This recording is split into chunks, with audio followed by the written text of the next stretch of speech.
अल्लाहुम्मा सल्ली अला सय्यिदिना व मौलाना मुहम्मदिन व बारिक वसल्लम सल्ली अलैहि। अस्सलाम वालेकुम नाज़रीन, आपका मेज़बान वाजिद अली बुखारी आप लोगों की खिदमत में हाजिर हूँ।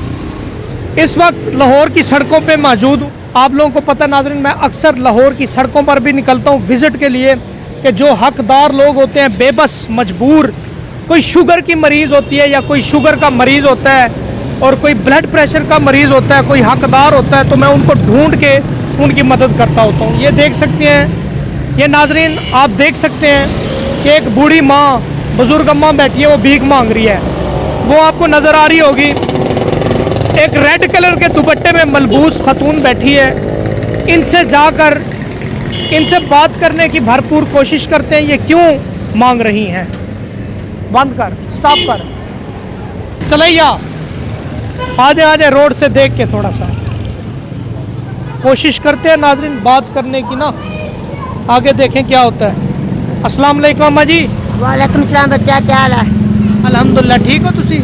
मानो शुक्र अल्लाह इजाज़त का, भीख मांग रही, कोई देने धियां ने, पुत्तर है नहीं, किराए का मकान है, किसी पासों बच्चा आसरा नहीं, गड्डियां जांदियां, मोटरसाइकिल जांदियां, किसी ने कोई रुपया नहीं देंदा। थोड़ा जा मैं कहना उठ के आ जाओ, इधर आ जाओ। पुत्तर ट्रैफिक है ये टुर नहीं सकते बच्चा, दोवें गिट्टे निकले पे ने, टुर नहीं सकते बच्चा, अखां दा ऑपरेशन कराया, उसकी वजह तो बट्टा नहीं नजर आंदा बच्चा।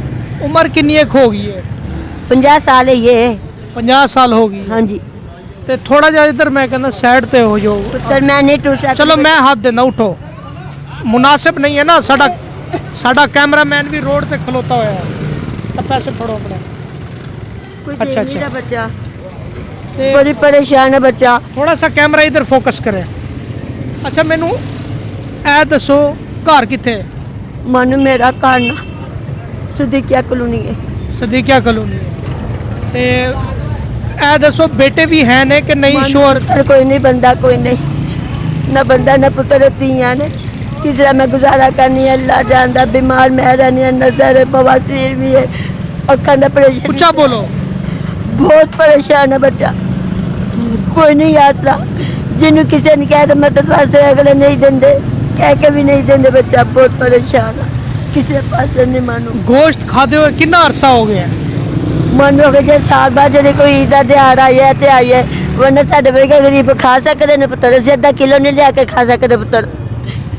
अल्लाह अकबर कबीरा। नाज़रीन आपने माँ की बातें सुनी है, यकीन करें मेरा दिल खून के आंसू हो रहे आने वाले निकलते हैं, गुजरते हैं, किसी की हिम्मत नहीं पड़ती कि कोई दे जाए। गरीब दे जाएंगे, कोई मोटरसाइकिल अमीर अमीर बंदा कोई भी नहीं देता, वो कहता हमारी जेब में आ जाए, निकालने ना मिल जाए, ये बात है उनकी। अच्छा बेटियां किन्नियां जवान बैठी ने? मन मेरे बेटे जवान है, मैंने उनकी शादी करनी है, शादी के लिए मेरे पास कुछ भी नहीं है बच्चा। किन्नियां तियां ने? 5 तियां ने। हमारे किन्ने ने? शादीशुदा किन्नियां ने? अभी मैंने किसी की नहीं बच्चा, घर के खर्चे नहीं पूरे होते तो निकालो कहाँ से। अच्छा हाँ, घर के खर्चे नहीं पूरे, हर कोई इंसान कहता मकान अपना है, ये है वो है, कहाँ से बचा।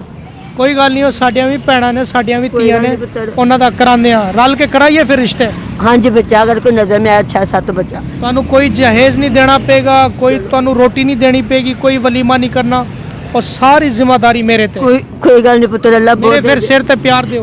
हेलो बच्चा, तुसी मेरे बच्चे दे ते पुत्र, अल्लाह ना दे बच्चा। आमीन आमीन। थोड़ा जा इधर आ जाओ, ताड़ी मैं कुछ थोड़ी जी मदद कर देना। हाँ जी।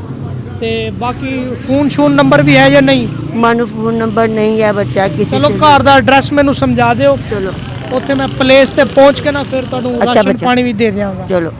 अच्छा हुण 5 बेटियां ने? हाँ जी। अच्छा सारियां जवान ने? हाँ जी।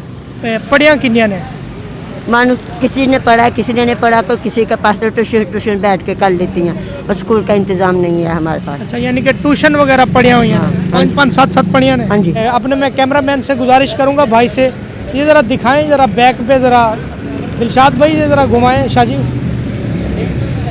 कि लोग कैसे इकट्ठे हो जाते हैं देखने के लिए। मदद कोई नहीं करता, अफसोस, कोई नहीं करेगा, अफसोस पर अफसोस। ये पीछे भी लगाएं ज़रा, देखने के लिए बड़े शहरी यहाँ पे इकट्ठे हो जाते हैं। माजी ताटी में कुछ हेल्प कर देना। हाँ जी बच्चा।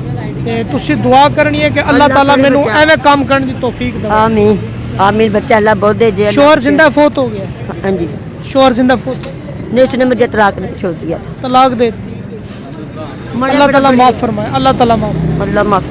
चलो मैं कोई ताड़ी हेल्प कर दूंगा। अच्छा बच्चा अल्लाह बहुत दे, अल्लाह खुशियां दे बच्चा, अल्लाह खुशियों से दामन भर दे बच्चा, अल्लाह इतना दे। बिस्मिल्लाहिर्रहमानिर्रहीम। 2 3 4 5 7 8 9 10 है माँ जी 5000 रुपया गया पढ़ो। अल्लाह बहुत दे बच्चा, अल्लाह चलो खुशियों से रखो। दामन भर दे बच्चा, अल्लाह इतना दे जे कमी ना बच्चा। कोई गल ये सारी दुनिया नहीं, तुम्हारी ਤੁਹਾਡੇ सदके ही सानू मिलता पिया है। सारी दुनिया तमाशबीन है, कोई देता तो है नहीं बच्चा। कितने मैं बच्चा जाना तो कितने बैठे हैं, कितने मेरे देख लो बच्चा, मेरे दोनों गिट्टे निकले पे ने, टूट मैं नहीं सकती मानू, बहुत परेशान हूँ बच्चा। किसी पासे से बच्चा खुद कहेंगे आ जाओ ले लो, मुड़ के कुछ भी नहीं। इतना मशहूर इलाका है, इतने वड्डिया वड्डिया फॉर्चूनर वाले गड्डियां ले जा रहे हैं। सिर्फ तमाशबीन है, कुछ देंगे ने। तमाशबीन है, देने वाला कोई नहीं है। चले चले आप लोग भी मदद कर दें जो आप लोगों की तौफीक है। ये देखें हमारे भाई इकट्ठे हो जाते हैं देखने के लिए, लेकिन इन लोगों को मैं गुजारिश करता हूँ कि मदद ज़रूर किया करें। तो अपने मेज़बान वाजिद अली बुखारी को इजाज़त दें। अल्लाह ताला हमें इसी तरह गरीब बेबस मजबूर लोगों की भरपूर मदद करने की तौफीक अता फरमाए। मिलते हैं नेक्स्ट वीडियो में, तब तक के लिए अल्लाह निगहबान।